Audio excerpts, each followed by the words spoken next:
Welcome back to another Gadget Lab show. I am Michael Calori. I'm Christina Bonington. In a little bit, Alexandra is going to show us a cool mouse and keyboard, but first, Christina is going to bring us up to date on what's been going on in the Apple versus Samsung trial. Yes, so last week, Apple and Samsung went to court in San Jose, California, and they're finally, trying to close this whole back and forth patent lawsuit that's been going on for over a year now. So what's the central issue? Like, what is it that each company, what's the company's beef? Right, so there's actually a lot of things going on here. What started was Apple sued Samsung for infringing on its design patents for the iPhone and the iPad.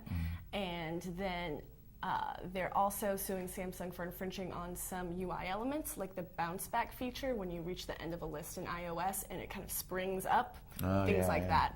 And then Samsung is countersuing Apple for infringing on its 3G related patents.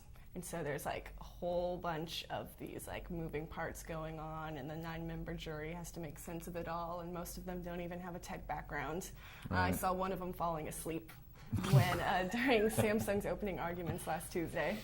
Well, to me, the thing in reading your reports that I really liked was that a lot of execs are taking the stand and higher level people, and they're sort of being forced to give up things that they normally would never talk about in public. Yeah, so we got to hear about the origin story of the iPhone and the iPad. The iPad started being developed back in 2003, way before the iPhone. And we've also gotten to see some iPhone and iPad prototypes in real life. They were passing them around to the jury and stuff. I wanted to run up there and grab one, but then I thought they'd kick me out, and that wouldn't be good at all. Gadget Lab hands-on exclusive. So where does it stand now? We're on a short recess, right? Oh, right, yeah. So they took a few days off, and so right now they're going through a whole bunch of expert witnesses trying to instruct the jury, sway their opinion one way or another with these expert opinions. And so it's starting to get a little on the dry side because you've got to go nitpicking into all the details of these patents. Okay, who do you think is going to win? It's hard. I think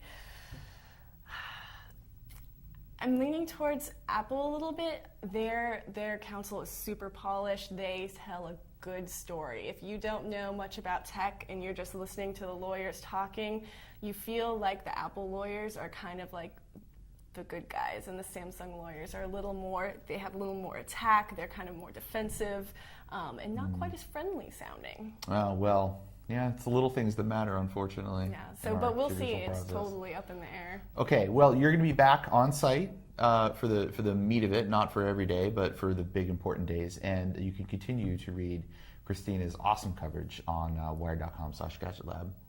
So thanks for joining us. Thank you. Alexandra's here. Hello. I couldn't help noticing these strange and unusual computer peripherals you have sitting in front of you. Yes, they are very strange. What are they? They are 2 new products from Microsoft. They are basically, this is a mouse, and it's called the Wedge Bluetooth mouse. That's groovy. Yeah. It's so small. It's a tiny little thing, and it's basically supposed to be used with a tablet. So the fat part sits in your hand, and then your fingers kind of slope down towards the table? Yeah, kind of like that. Wow. Just move it around. And then here is the Wedge keyboard. And right now, it has a cover on it. Uh-huh. And then you take the cover off, and ta-da! Oh, look at that. And then what do you do with the cover? You just throw it away? No. You turn it into a stand for the tablet. That's pretty cool. It is really cool, actually. And, it works with pretty much any device, I guess, since it's Bluetooth. Yeah. Which is kind of cool. So you don't have that old standard that they used to use where you needed to take up a USB port or anything like that, right? So it's totally wireless. I mean, you don't need to have, there's only like one USB port on these Windows 8 tablets anyway, so there's like less clutter and, yeah, very compact. Nice. Now, I've actually been kind of interested in these portable keyboards for a while because I've been testing them specifically on tablets, and I was just using this one before we started taping, and it's very comfortable. It's really nice. it's even better than, I think, better than Apple's Bluetooth keyboard. Right.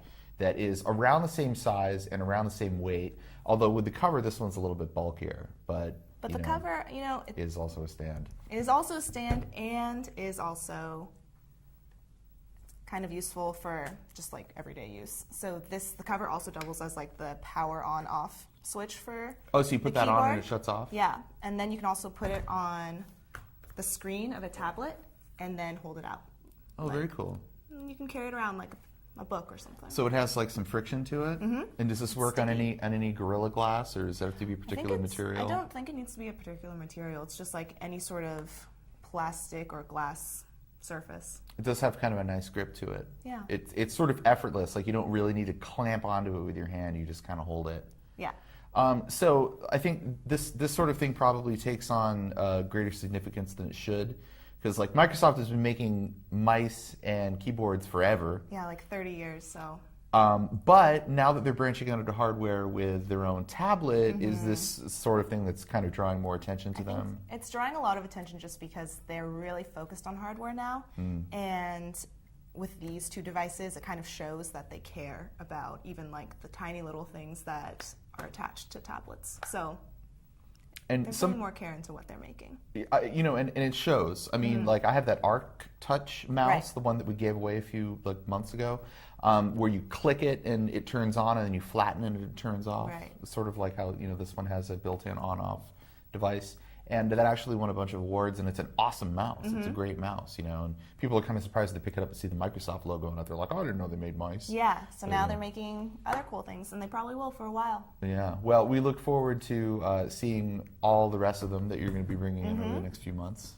And just FYI, this is $80 and this is $70. Okay, So, a little steep. A little steep, but maybe worth the price for some people. Yeah, you always pay for design. Well, that's all we have time for this week, and we will be back next week on the Gadget Lab, and until then, thank you.